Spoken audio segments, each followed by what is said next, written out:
Bisa bikin ide untuk bikin klub sepak bola untuk memberantas narkoba.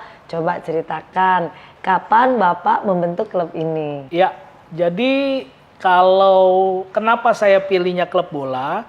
Karena sepak bola adalah olahraga yang paling digemari, Bu. Pak, kan tadi Bapak bilang mereka itu tidak diurus dalam tanda kutip. Itu emangnya orang tuanya bekerjanya apa aja ya, Pak?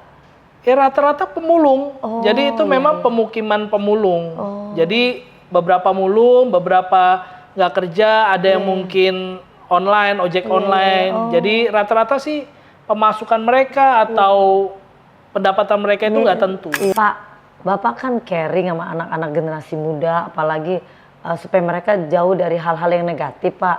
Itu apa ada untungnya buat Bapak? Dan apakah Bapak mungkin punya masa lalu waktu masa-masa remaja? Bisa Bapak bantu ceritain?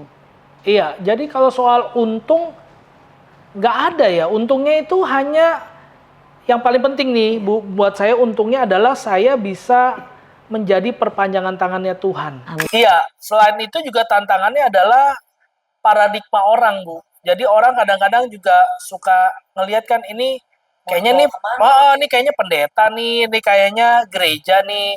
Lalu, tapi saya yakin kan, kebetulan saya juga dengan forum-forum lintas agama tuh deket. Jadi saya banyak teman saya haji, ustadz tuh banyak. Jadi sehingga dengan demikian itu reduksi sendiri, Bu. Ngobrol santai bersama Wawaluku. Teman-teman, saya punya pertanyaan. Ketika sedang pemadaman listrik, kondisi rumah kan jadi gelap tuh. Biasanya benda apa yang pertama kali kita cari? Ya, benar, cahaya. Disitulah kita merasakan betapa berharganya sebuah cahaya saat kondisi sedang gelap. Langsung cari senter, lampu, handphone, atau lilin. Begitu juga di dunia ini, begitu banyak orang yang membutuhkan cahaya agar dapat melihat pengharapan di tengah kondisi yang gelap dan yang dihadapi. Apakah kita sudah menjadi cahaya bagi sekitar kita? Telah hadir di Ngobrol Santai bersama Wawa Lukman. Beliau adalah seorang inisiator gerakan sosial yang peduli terhadap pengentasan narkoba di wilayah Tangerang Selatan dengan membentuk klub sepak bola untuk para pemuda. Telah hadir di Ngobrol Santai bersama Wawa Lukman, Pak Asa Boas. Beliau adalah seorang inisiator gerakan sosial yang peduli terhadap pengentasan masalah narkoba di wilayah Tangerang Selatan dengan membentuk klub sepak bola untuk para pemuda. Terima kasih Pak Boas sudah hadir pada hari ini. Pak Boas, boleh ceritakan nggak Pak Boas itu profesinya apa dan kok bisa bikin ide untuk bikin klub sepak bola untuk memberantas narkoba? Coba ceritakan, kapan Bapak membentuk klub ini? Ya, jadi kalau kenapa saya pilihnya klub bola? Karena sepak bola adalah olahraga yang paling digemari, Bu. Iya, benar. Jadi olahraga yang paling digemari udah anak-anak muda. Nah, saya bentuk itu sejak COVID. Jadi setelah COVID, waktu itu anak-anak nggak tahu mau ngapain karena COVID kan nggak bisa ngapa-ngapain. Dan mereka juga ada beberapa anak-anak yang mungkin masih terikat dengan hal-hal yang nggak baik saat itu. Setuju. Akhirnya saya punya inisiatif untuk bentuk klub sepak bola supaya sederhana sebenarnya supaya mereka bisa olahraga, Bu. Gitu. Ya, Bu. Jadi saya ini profesinya sebenarnya pendeta. Ya, hamba Tuhan, dan memang di wilayah kami, di wilayah tempat saya melayani, itu pemudanya banyak yang masih hidup tidak benar begitu. Masih terikat dengan pergaulan yang nggak bagus, ada beberapa yang terikat sama narkoba, sehingga ketika tahun 2022 setelah COVID itu, saya melihat kok makin banyak anak-anak muda yang hidupnya nggak benar nih. Jadi saya punya inisiatif. Oh, dengan keadaan begini apa yang saya bisa lakukan? Saya pilih klub sepak bola. Kenapa? Karena anak-anak muda suka main bola. Setuju. Jadi mereka bisa berolahraga dengan harapan hidup mereka makin sehat. Mereka bisa lepas dari hal-hal yang nggak benar. Itu, Bu. Iya, amin. Setuju sekali Pak ya, karena sepak bola itu adalah olahraga yang banyak peminatnya dan mereka bisa bergerak dengan baik ya. Pak Boas, tadi kan Bapak bilang ingin mengumpulkan anak-anak supaya mereka bisa bergerak ya Pak. Nah saya mau tanya, apakah itu jemaat atau memang warga sekitar? Ya, jadi yang saya kumpulkan itu memang warga. Jadi warga. Non-Kristen sebetulnya, bukan jemaat. Iya, jadi inisiatifnya itu muncul justru ketika melihat mereka tidak diurus begitu. Sama keluarga mereka juga nggak diurus, apalagi mereka urus diri sendiri itu nggak diurus. Jadi ya itulah untuk mereka-mereka itu, Bu. Luar biasa Pak Boas ya, ada empati ya, ada suatu keinginan supaya anak-anak ini generasi penerus bisa menyalurkan mereka punya energi dengan hal-hal yang baik. Pak, kan tadi Bapak bilang mereka itu tidak diurus dalam tanda kutip, itu emangnya orang tuanya bekerjanya apa aja ya Pak? Ya rata-rata pemulung, jadi itu memang pemukiman pemulung. Jadi beberapa mulung, beberapa nggak kerja, ada yang mungkin online, ojek online. Jadi rata-rata sih pemasukan mereka atau pendapatan mereka itu nggak tentu. Iya, dan juga sangat minim ya Pak ya. Sehingga anak-anak mereka kurang diarahkan untuk hal-hal yang lebih baik. Karena urus setiap hari aja waktunya habis untuk mencari uang ya Pak. Jadi rata-rata mereka kalau mereka nggak punya kerjaan, ya mereka melakukan hal yang nggak benar. Setuju. Ada beberapa yang pernah ketahuan mencuri, ada beberapa yang pernah ketahuan terlibat hal-hal yang nggak benar, narkoba dan sebagainya. Ya itu yang mereka lakukan. Iya, berarti jadi nganggur tapi bikin dosa gitulah kira-kira. Setuju. Karena mereka banyak energi tapi tidak tahu how to solve, how to manage the time ya. Iya. Pak, Bapak kan caring sama anak-anak generasi muda, apalagi supaya mereka jauh dari hal-hal yang negatif, Pak. Itu apa ada untungnya buat Bapak? Dan apakah Bapak mungkin punya masa lalu waktu masa-masa remaja? Bisa Bapak bantu ceritain? Iya, jadi kalau soal untung nggak ada ya. Untungnya itu hanya yang paling penting nih, Bu, buat saya untungnya adalah saya bisa menjadi perpanjangan tangannya Tuhan. Amin. Itu untungnya. Jadi lebih dari itu kalau bicara tentang uang dan sebagainya, saya rasa enggak. Dan memang kita sebagai orang percaya bukan dipanggil untuk itu kan. Nah, bicara tentang masa lalu, betul sekali. Saya waktu remaja itu sudah dari SMP sudah hidup sendiri, Bu. Karena orang tua harus di daerah yang berbeda. Dan saya SMA hidup di jalan begitu. Jadi cari sendiri uang. Ya, saya ngerti banget pergaulan-pergaulan seperti itu. Makanya itu juga yang membuat saya merasa kok ini perlu ada yang nolong. Sebab dulu ada juga orang-orang yang nolong saya. Sampai saya harus tinggal di rumah teman berapa hari begitu. Sampai saya melihat satu-satunya yang bisa bantu ya olahraga itu. Dulu saya suka sekali dengan bola, Bu. Sampai sekarang juga masih suka. Makanya saya punya cita-cita memang kalau bisa bikin klub bola. Nah, kebetulan Tuhan izinkan yang gini nih. Iya, gitu. benar-benar. Pak, kan Bapak klub bola itu kan butuh dana, Pak. Iya. Terus juga apalagi Bapak kan pasti mesti bayar orang yang latih anak itu, nggak mungkin main jalan-jalan sendiri gitu. Nah, sewa lapangannya, Bapak dari mana itu biaya-biayanya gitu yang Bapak dapat? Nah, jadi kalau dana sekali lagi karena ini didasari dari hati, saya mau membantu. Lalu ada beberapa orang ternyata juga mau bantu, Bu. Jadi waktu sebelum memulai ini, kami kan survei. Apakah ini dimungkinkan? Kami lakukan pendekatan dengan Karang Taruna setempat, RT RW setempat. Jadi kebetulan di situ ada lapangan kosong. Nah, kita babat lah, Bu. Wow, tahu nggak babat tuh? Bersihkan lapangannya, bikin gawangnya. Nah, cari pelatih dari mana? Ternyata orang-orang situ ada. Jadi yang bisa latih sederhana lah. Latih sederhana, lalu kita bikinkan seragam untuk mereka. Seragam juga. Untuk mereka punya tim kan harus sebegitunya lah. Nah, ada iuran-iuran yang mereka juga bisa kasih ya. Ada juga sponsor-sponsor. Jadi saya lakukan pendekatan kepada lingkungan sekitar. Ayo mau bantu nggak? Jadi di situ ada toko material bantu juga, Bu. Jadi ada dari Polsek juga bantu, dari RT RW bantu, dari kelurahan setempat bantu. Karena impactnya positif. Pasti. Jadi banyak orang juga jadi ingin juga mengambil bagian berbuat baik gitu ya Pak. Dan jelas hasilnya gitu.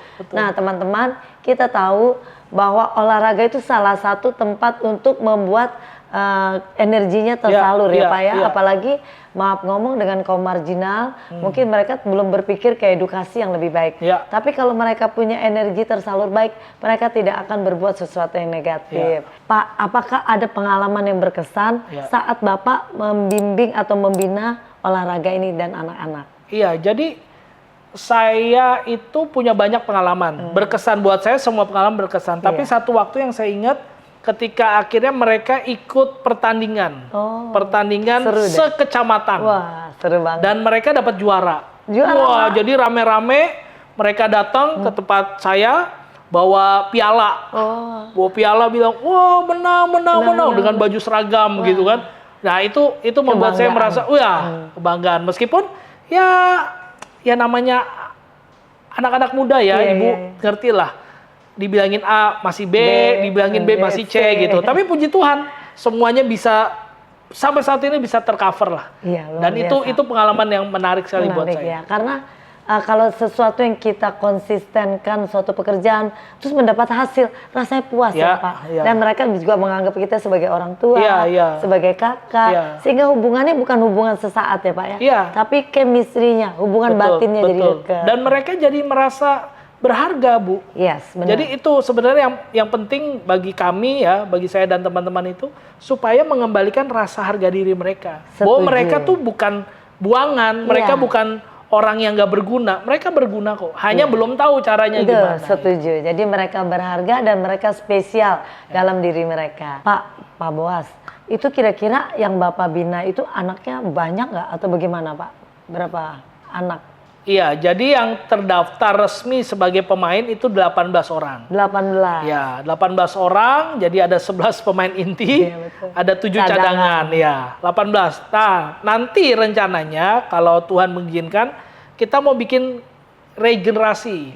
Karena ini kan tim yang cukup senior lah, karena pemuda-pemuda yang usianya mungkin 20, 30. Nanti kami mau rencana kalau Tuhan izinkan, itu ada tim yang anak-anak, mungkin under 15, under 13. Iya, nanti kalau Tuhan izinkan itu. Tapi hebat Pak, Bapak ada regenerasi udah dipersiapkan Pak ya. Sehingga dari senior bisa melanjutkan ilmunya ke adik-adik yang lebih junior. Pak, menolong seseorang itu apalagi klub ini Pak ya, pasti Bapak ada tantangan. Kira-kira apa tantangannya Pak? Iya, tantangannya konsistensi. Konsistensi dari orang lain. Banyak di depan mau dukung, support, tapi di tengah-tengah jalan udah mundur. Kenapa Pak? Mungkin karena merasa kok ini sesuatu yang sia-sia, lalu tidak sesuai harapan yang nyumbang. Dan memang tidak diekspos. Karena kebetulan saya udah komitmen sebetulnya Bu bahwa ini nggak perlu diekspos. Kenapa? Karena ini kan berkaitan dengan sebuah kebiasaan buruk gitu Tapi ya udah. Dalam hal ini saya bilang, oke, kalau memang Bapak Ibu atau teman-teman itu nggak bisa support lagi, saya akan lanjutkan sendiri. Tapi puji Tuhan. Bapak sekarang sendiri. Tapi tetap Bu, ada kirim beberapa orang yang baru. Yang pergi ya pergi, biarlah pergi gitu. Tapi yang baru datang dan itu nggak terduga-duga gitu. Benar. Ya, itu tadi saya bilang dari ada toko material di situ melihat, kok sekarang baik. Dulu mereka saya cerita sedikit Bu. Dulu mereka ketika ada mobil material datang misalnya bawa pasir lah. Itu pemuda itu udah minta uang Bu. Jadi mereka suka narik-narikin uang dari lingkungan sekitar dan maksa. Nah sejak ada ini mereka sudah jadi lebih baik. Makanya toko-toko material, toko-toko supermarket atau minimarket di situ jadi merasa kok bagus nih. Nah ketika ada acara justru mereka bantu sponsor Bu. Gitu. Nah itulah teman-teman, sesuatu yang mungkin kelihatannya negatif. Iya, selain itu juga tantangannya adalah paradigma orang Bu. Jadi orang kadang-kadang juga suka ngelihat kan ini kayaknya ini kayaknya pendeta nih, ini kayaknya gereja nih. Lalu tapi saya yakin kan, kebetulan saya juga dengan forum-forum lintas agama tuh deket. Jadi banyak teman saya haji, ustadz tuh banyak. Jadi sehingga dengan demikian itu reduksi sendiri Bu. Jadi yang gitu-gitu pikiran-pikiran banyak yang enggak. Bahkan kalau puasa kita bagi, kita buka kasih makanan-makanan gratis untuk buka puasa. Jadi kan ada hubungan. Ya 1-2 orang mah ada aja Bu yang mau maksudnya nggak bener gitu kan. curiga gitu. Tapi kalau kita lakukannya dengan tulus, hati kita benar, orang-orang tahu kok. Benar, dengan berjalannya waktu ya Pak ya, dan konsisten kita terhadap kegiatan yang positif ini. Berdampak bukan hanya untuk anak-anak itu, tapi buat lingkungan juga ya Pak ya. Jadi mereka malah tadinya ngelihat, wah ini mah anak-anak begini-begini. Tapi dengan disalurkannya mereka punya energi, akhirnya berdampaknya positif. Ya karena tadi pengalaman hidup Bapak waktu kecil ya, sehingga merasakan sesuatu harus berdampak juga buat orang lain. Nah teman-teman, hidup kita itu harus seperti air, harus terus mengalir. Apabila kita sudah mendapatkan sesuatu berkat itu bukan hanya berupa uang ya Pak ya, tapi berupa sesuatu inovasi bagaimana untuk sekitar dan bangsa negara. Apa pesan yang ingin Bapak sampaikan kepada pemirsa yang menonton hari ini? Iya, pesannya sederhana. Sekecil apapun niat baik kita, eksekusi. Setuju. Ya, action. Jadi, kecil nih, apa sih artinya? Lakukan aja dulu. Lama-lama jadi besar kok. Amin. Gitu. Iya, jadi jangan tunda-tunda kalau pekerjaan. Iya. Teman-teman, demikianlah pembicaraan kita pada hari ini. Terima kasih banyak Pak Boas sudah menginspirasi kita semuanya. Kita berdoa semoga banyak orang mengikuti jejak seperti Bapak Asa Boas yang menjadi dampak yang besar buat masyarakat sekitar dan juga bisa menjadi cahaya bagi banyak orang. Demikianlah teman-teman, kita saat ini membutuhkan iman, pengharapan, dan kasih. Saya Wawa Lukman dan Bapak Asa Boas pamit, sampai ketemu lagi di inspirasi selanjutnya. Jangan lupa ya, like, subscribe, share, dan komen. Iman pengharapan dan kasih.